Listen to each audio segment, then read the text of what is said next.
రౌద్రం, రణం, రుధిరం అంటూ విశ్వవేదికలపై పోటీపడిన ప్రతి చోట అవార్డుల వేటను కొనసాగిస్తోంది ఆర్ఆర్ఆర్. ప్రపంచ సినీ దిగ్గజాలకు నెలవైన హాలీవుడ్ ప్రతిష్టాత్మకంగా భావించే పురస్కారం గోల్డెన్ గ్లోబ్.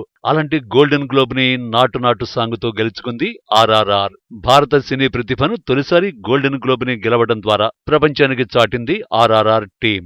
ఆ విజయోత్సాహం ఇంకా కొనసాగుతుండగానే ఆర్ఆర్ఆర్ కీర్తి కిరీటంలో మరో కలికి తురాయి చేరింది. సినీ రంగ నిపుణులకు విశిష్టమైన అంతర్జాతీయ పురస్కారం క్రిటిక్ ఛాయిస్ అవార్డు. 28వ క్రిటిక్ ఛాయిస్ అవార్డ్స్ లో 2 ప్రతిష్టాత్మక అవార్డుల్ని గెలుచుకుంది ఆర్ఆర్ఆర్ టీం. క్రిటిక్ ఛాయిస్ అవార్డుల్లో బెస్ట్ డైరెక్టర్ అవార్డుని రాజమౌళి గెలుచుకున్నారు. ఒకేసారి 5 విభాగాల్లో పోటీపడి 2 అవార్డులు గెలుచుకుంది RRR team. Best foreign language మూవీగా ఆర్ఆర్ఆర్ చిత్రం అవార్డుని పొందింది. ఇక ఎంతో ప్రతిష్టాత్మకమైన ఆస్కార్ అవార్డ్స్ లోనూ ఆర్ఆర్ఆర్ బహుమతిని గెలుచుకోవడం ఖాయంగా కనిపిస్తోంది. కలెక్షన్స్ లోనే కాదు, అవార్డులు కొల్లగొట్టడంలోనూ ఆర్ఆర్ఆర్ తన హవాని కొనసాగిస్తోంది.